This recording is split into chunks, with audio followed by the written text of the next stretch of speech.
under God, indivisible, with liberty and justice for all. Okay. April, would you please let the record show that we are all present? Yes. Moving on to the approval of the consent agenda.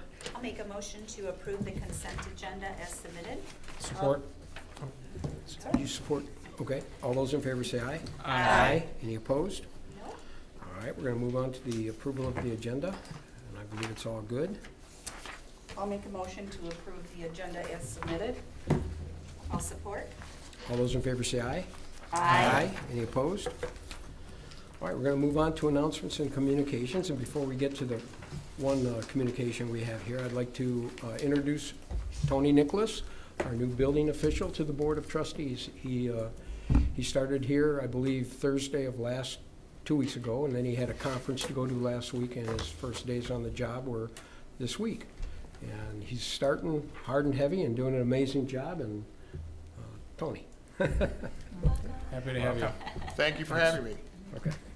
All right, we're going to move on. We do have a presentation from Cheryl Bush, the director of the Southwest Airport, and also Stephanie Ward, the consultant. And they'd like to come and talk to us about the vegetation easements that they're planning. Oh, come on up. Thanks for coming in also. Thanks for coming in, President. Present. Thank you. It's nice, thank you. Sure, we appreciate it. Well, if you haven't been out to the Oakland Southwest Airport, we invite you to come out. We'd be happy to give you a little tour. We have about 42 aircraft that are based there at this point, and we have a museum, if you haven't heard much about it, but the Warbirds of Glory Museum has been a great addition to our airport over the last couple of years as they are refurbishing a B-25 Warbird back to airworthy condition. So they'll get it so far to the point where they'll have to attach the wings at a bigger airport because it won't take off out of that airport. No, we don't want you to receive any calls about that airplane coming out of the airport. With me today is Stephanie Ward, as mentioned. She is our project manager and consultant with Mead & Hunt that does a fantastic job of helping us with planning and overseeing construction projects, environmental projects, and whatnot. And we wanted to bring you up to speed on an ongoing project. It's been multiple years in the process, but we're at a phase now that we are starting to meet with local residents in regards to obtaining avigation easements or the rights to trim trees on their properties, which is, as you can imagine, sometimes a sensitive subject. But we have the best expert in the state who does this all over the state. She was in Grand Rapids this morning even. So with that, I'll turn it over to Stephanie to describe the project for you. Thank you. Well, first of all, I got to tell you, I don't think I've ever been on the podium within the first 3.5 minutes of a meeting, so this is awesome. I'm feeling kind of sporty. So just real briefly, we know that you want to get on with your evening and go enjoy that nice weather, so we appreciate you having us in. Just a quick update, a little bit, if you don't know much about the airport, as Cheryl just mentioned, we've got based aircraft that are out there. One of the things that's critical with the projects that we have upcoming that are going to result from the tree removal that we're doing right now is we are changing the configuration of the airport, the runway itself. So right now the runway is 3,100 feet in change, if you will, and 40 foot in width. But what we have is a number of obstructions that keep the pilots from being able to utilize the entire runway length. So we have what's called displaced thresholds. And so when an airplane is landing, they have to land much farther down the runway to clear the trees. So you can see as noted there, when we have that take that into account, we only have about 2,200 feet of that usable runway length for landing when the aircraft come in. They can use all of it on takeoff, but not on landing. So one of the things that happened through the planning process that we went through a few years ago was a reconfiguration is planned. That'll actually be the last project that we undertake is the shortening of the runway. The overall runway is going to go to a 2,300 foot runway length. So we're going to take off about 600 feet or 800 feet of total length. You can see on the slide about 200 feet off of one runway end and about 600 on the other. And that's being done intentionally to, I'll use the term right size the facility for the aircraft that we have coming in and out, as well as reduce the impacts on the surrounding neighbors. If we were to continue to try to clear the approaches as it sits today, we would have to take a lot of additional property in terms of tree removal than we are with the new proposal. So just wanted to kind of bring that to your attention. We're also going to remove the parallel taxiway and instead create turnaround areas at the end of each runway. So again, this is a part of that right sizing and meeting FAA criteria for the facility. So as Cheryl mentioned, the current project that we're working on is really intended on removing what we call obstructions to the approach surface. And that really comes in two parts. One, we can't just go in and knock on a door and say, hi, we're here from the airport and we'd like to cut down your trees. Since we're using federal funding for it, we have to first have the legal authority to do so. So FAA looks at the legal authority as being that we've purchased what we call abrogation rights or to the property so that we have the right to do that. And so we're moving forward with that process. And again, it's a very prescriptive process that the FAA governs. So it's very explicit in how we move through that. I'll cover that in just a moment. So the reason we need it is kind of twofold. One is that the airport is federally obligated by the FAA. We've taken federal dollars to do improvements at the airport. And so when we do that, one of the grant assurances that comes with those federal dollars is that we're going to keep the approaches clear of obstructions. So that's item number one. Similarly, the airport is also licensed by the state of Michigan. And so that licensure for the state of Michigan to keep the airport operational also requires us to have clear approaches. So it's coming at us from both sides from the airport as far as why we need to have that done. If we don't clear it, the one that's most challenging is from the state perspective. If we don't have clear approaches, then we are considered to be in what we call a provisional license status, which means we are not in good standing, if you will, and can have some liability issues for us. So big concern there that we want to keep them clear. So as Cheryl mentioned, this has been kind of an ongoing project. We conducted the airport layout plan, so that's that planning exercise that looked at shortening the runway. It identified that we did have these obstructions, and that was done back in 2020. In 2022, the state of Michigan did their airport inspection. They also determined that we had obstructions. So between the two of those, we've identified that, yes, we have obstructions, and they've continued to grow, as you can imagine, over that 5-year period. So what we've got right now is about 28 parcels, and I say about because the methodology that we use for identifying the trees is a process called LiDAR. So we're using laser technology that's mapping the canopy of the tree cover. You may be familiar with that. And so in doing, we get shot on the top of the tree. Well, that doesn't help us figure out where's the trunk or how many trunks. So, we might get a very robust canopy that when we get to the ground we find is 4 or 5 trees, but we only had 1 point shot. Conversely, we could have a very large tree that has multiple shots on it that we find out is really just 1 trunk. So we talk about that, and then that also then influences our base number of 28 is from the LiDAR information. When we go and then ground truth it, it can be more or less depending upon where we determine the tree to be. And we had that with 3 parcels. We had 3 parcels on the north side of, or I should say on the north side of the extended runway in the west approach. That when we actually got out there to look at them, the response was, well, the tree is not on your property, it's actually on the neighboring parcel. But because of the impacts, we're still going to continue with an navigation easement with them to provide some mitigation. So moving forward, and what you see on this slide gives you an indication of that. You can see the red area is the actual surface that we're looking at clearing, and anywhere that we've got green penetrating and showing through that is where we've got obstructions. So on the top 2 parcels, you can see on the left-hand side is those that were already a penetration, and this was in 2022. And then the one on the right-hand side shows if we look at things that are within 10 feet, and you can see that area gets larger. And so we're looking at that 10-plus foot below the surface, because if we were to only clear to what's a penetration today, as soon as we clear it, we're right back there. So that's what we're looking at, and then you can see on the bottom slide, that's a look at our east approach, again, with the 10 foot below. So it gives you kind of a perspective of how much of an area we're looking at. The other part that plays into that is that once we touch a parcel with federal dollars, FAA is only going to allow us to touch that parcel once. So in the conversation we're having with the property owners is that we want to be as robust as we can in that tree removal for everybody's sake, because we're going to leverage federal dollars for the removal.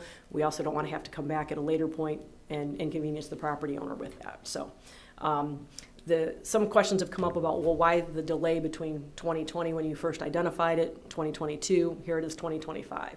Well, we spent the good part of late 22, 23, and early 24 conducting our environmental assessment. So because of having more than 20, around 28 parcels, that was enough to elevate us into an environmental assessment process. So we've been working through that with the state of Michigan. And a big part of that was because of the wetland impacts that we have out in particular the west approach, as well as some potential endangered species. Because when we do tree removal, we have to look at 3 different endangered bat species as well as migratory birds. So all of that came back that it's all mitigatable, meaning the big thing is we cut, well, they all go south for the winter. So we wait till after November 1 when they've headed south, and then we just have to be done by March 31st before they theoretically come back. So we've been moving through that. We got that clearance, and so the next 2 slides just give you kind of a visual of the 2 different approach areas. You can see that we've got a number of parcels that have been identified. Every one of the red dots that you see is one of those top shots that identified something that was a penetration. And then you'll see some, I call them amoebas, but different squiggly outlines. Those are our wetland boundaries that we have. And so we're working with those in conjunction with Eagle to identify how do we do the removal there. And the big removal criteria is we can remove the trees to the ground level but not grind out the stumps so that we don't disturb the wetland area. And in doing so, we're also then going to leave the undergrowth. And that's a requirement that Eagle gave us as a part of the environmental assessment. So that's a little different than we would normally do, but we're working within that purview that Eagle has given us. Then conversely, on the east side of the airport, mine turned. Did yours not turn? It takes a second.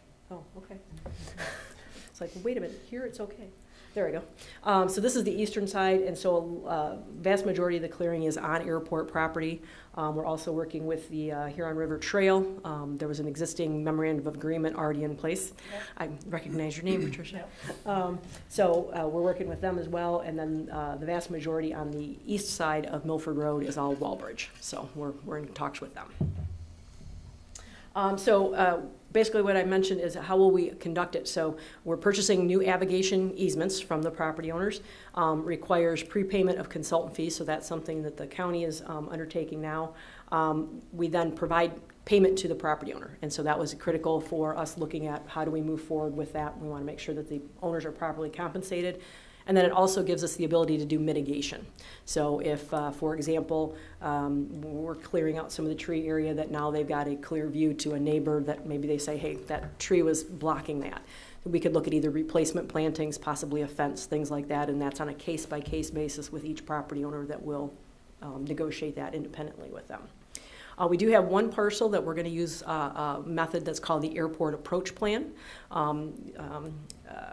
Hopefully you're aware of it here, that the approach plan is a document that was approved by the state of Michigan, the Bureau of Aeronautics, that basically put land use and height limitation restrictions around the airfield.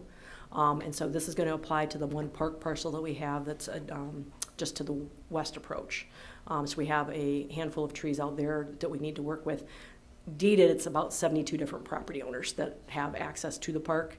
And so trying to negotiate with 72 different property owners, we felt that would be excessive. So using the approach plan to target just those specific trees are the approach we're going to use. As I mentioned, the acquisition process itself is very prescriptive. So we start first with doing a boundary survey. That was done as a part of the environmental assessment. Then we acquire a title opinion, so we make sure we're talking to the right property owner. We then conduct a initial property owner meeting, and then that tees us up for a fair market value appraisal. So we've had some questions about, well, I'm willing to donate my easement in other places. And the response is, that's great, appreciate that, but we have a fair market value that we have to work with. So that takes place. Once we get that fair market value, we then present what's called a good faith offer to the property owner, and then that basically sets the table for us to move forward. So that gives us our baseline of what we can offer. We then conduct our negotiations if need be.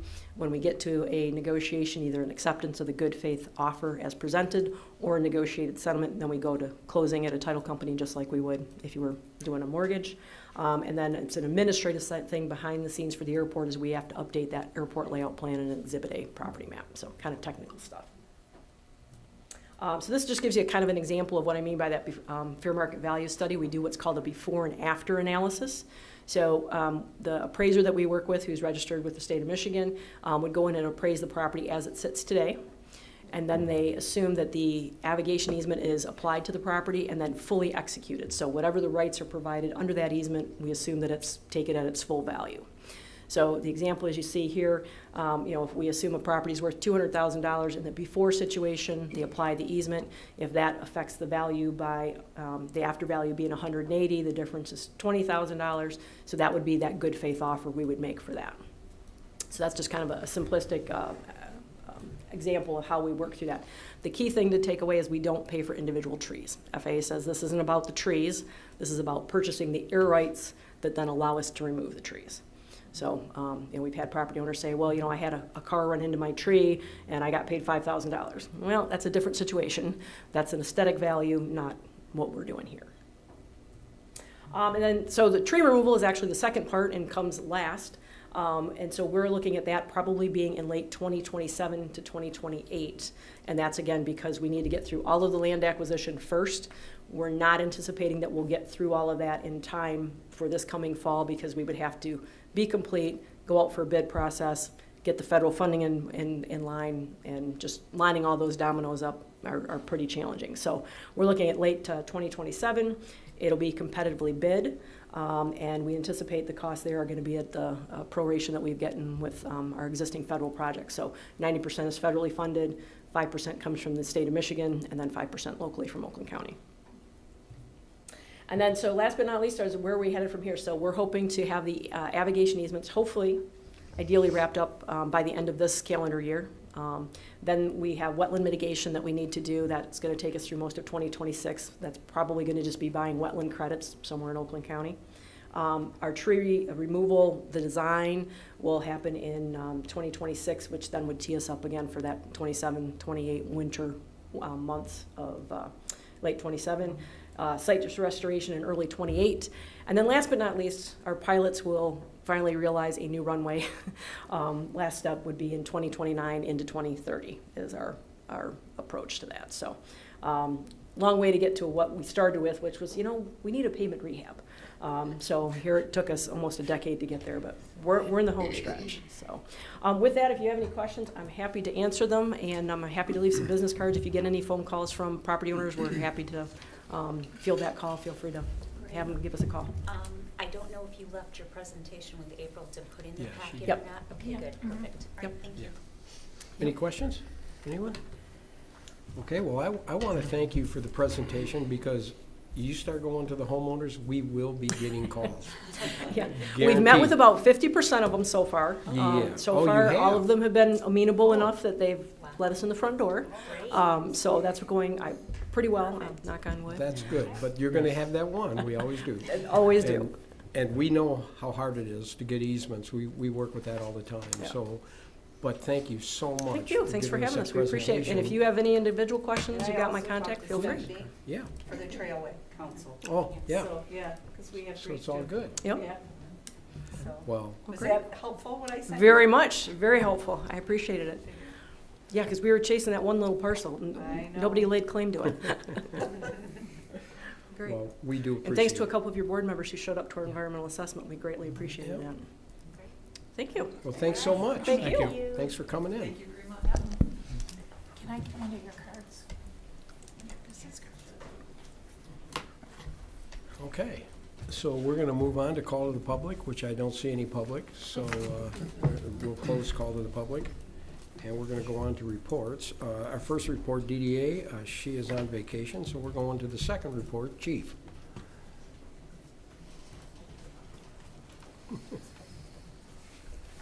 Good evening. How do you do, Chief? So for the month of April, fire prevention did 19 inspections totaling just under 1.6 million square feet, bringing this total to date 47 inspections and just over 2.7 million square feet. Also for the month of April, on average, our firefighters did 11 hours of training each.